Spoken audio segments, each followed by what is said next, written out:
y sin duda es que el eje principal y la muralla que no se puede atravesar es la defensa de los derechos humanos. Y para meternos en esa agenda, como siempre, las compañeras y compañeros del APDH están ahí al pie del cañón, y como siempre Guillermo Torremare, copresidente del APDH, ya está en comunicación con nosotros. Hola Guillermo, buenas noches. Acá Gaby, Mauri y Leo te saludamos. Hola, ¿qué tal? ¿Cómo andan? Bien, acá abrazándonos y decíamos tomando fuerzas para salir para adelante.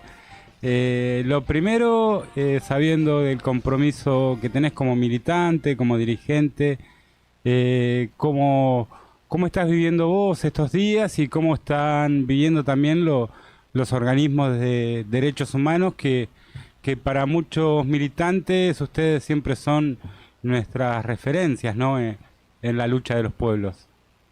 Mira, estamos viviendo con mucha preocupación, con mucha preocupación porque claramente el discurso electoral con el cual llega al poder la fórmula Milei-Villarruel es un discurso negacionista en lo que tiene que ver con las graves violaciones a los derechos humanos durante la dictadura cívico-militar, y por otro lado es un discurso que se desentiende de los derechos humanos de la actualidad, digamos, se desentiende de los derechos económicos, sociales y culturales, planteando un feroz ajuste que no es otra cosa que no garantizar derechos humanos elementales vinculados a la salud, vinculados a la educación, vinculados en definitiva a lo que es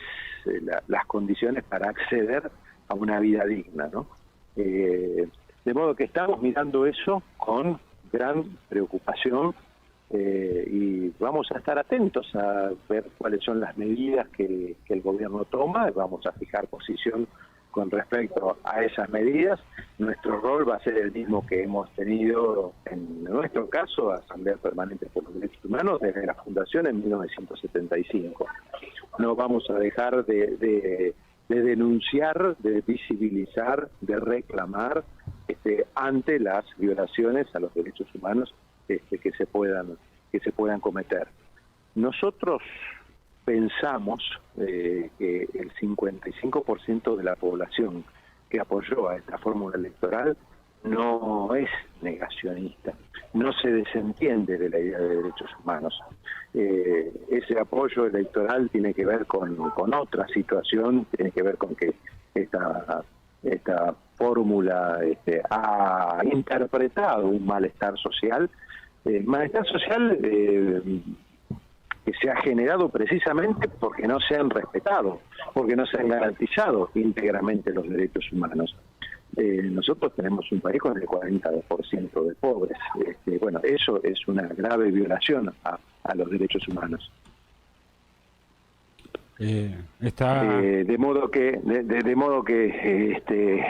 precisamente en clave de porque no se han respetado y garantizado plenamente los derechos humanos es que esta fórmula ha tenido el éxito electoral que ha tenido, ¿no?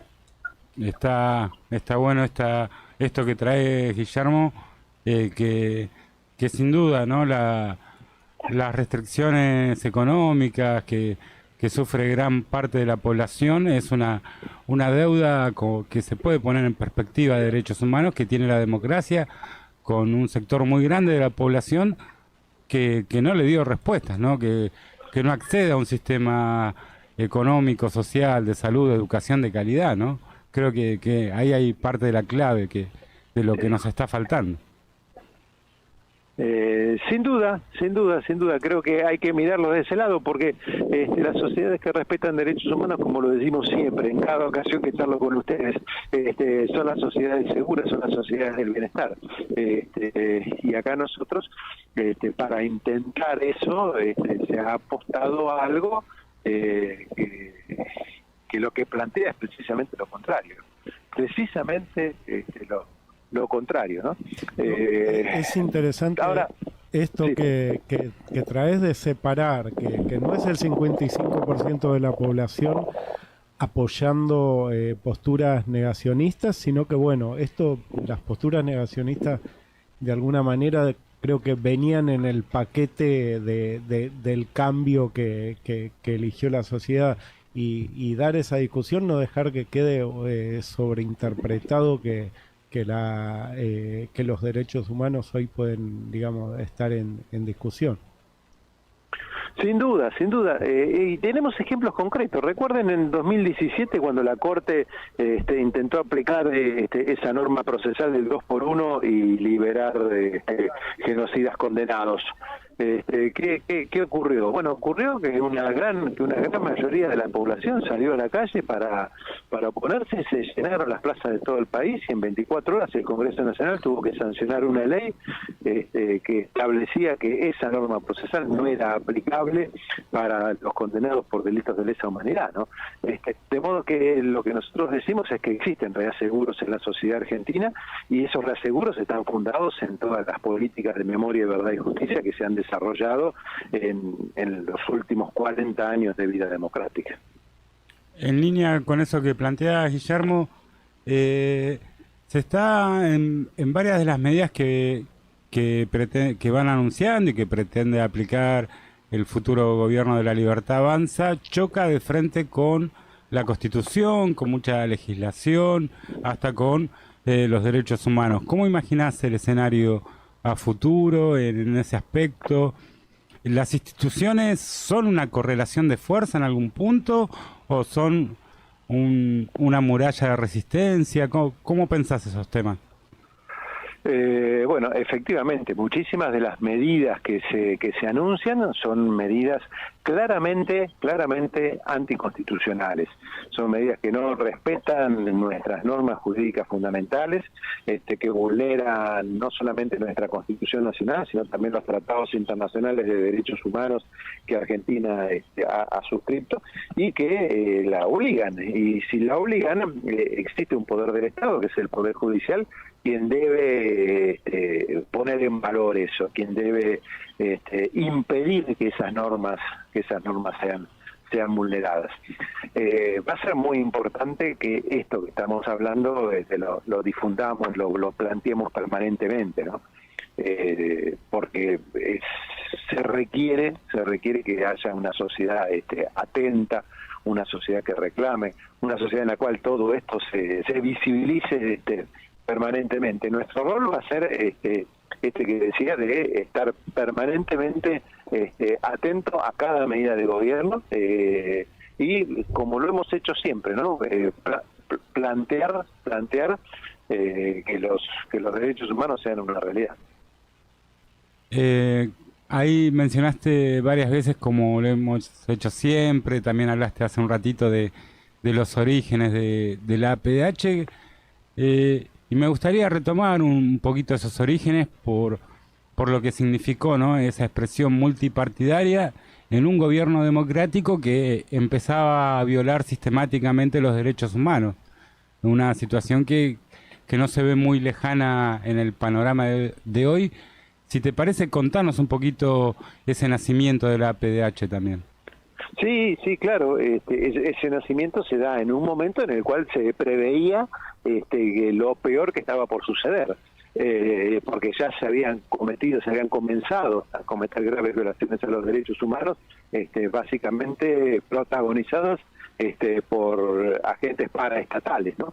De modo que esa mirada generó la necesidad de aunarse por sectores que eran políticamente diferentes, por distintos credos religiosos, que entendían que el valor de la vida y de la libertad humana son valores esenciales.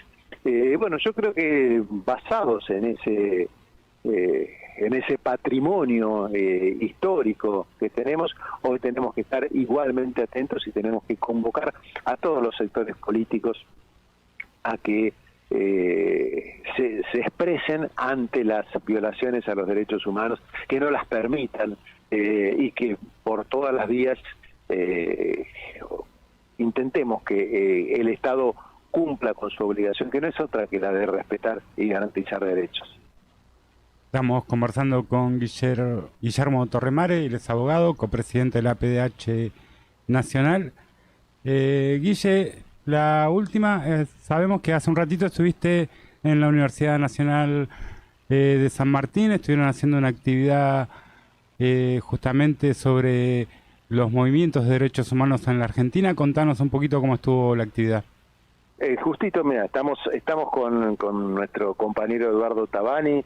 Le mandamos un abrazo grande también. Bueno, se lo traslado, también integra la conducción como presidente de APDH. Estuvimos participando y realmente con mucho entusiasmo, porque hay un vivo interés por todos estos temas.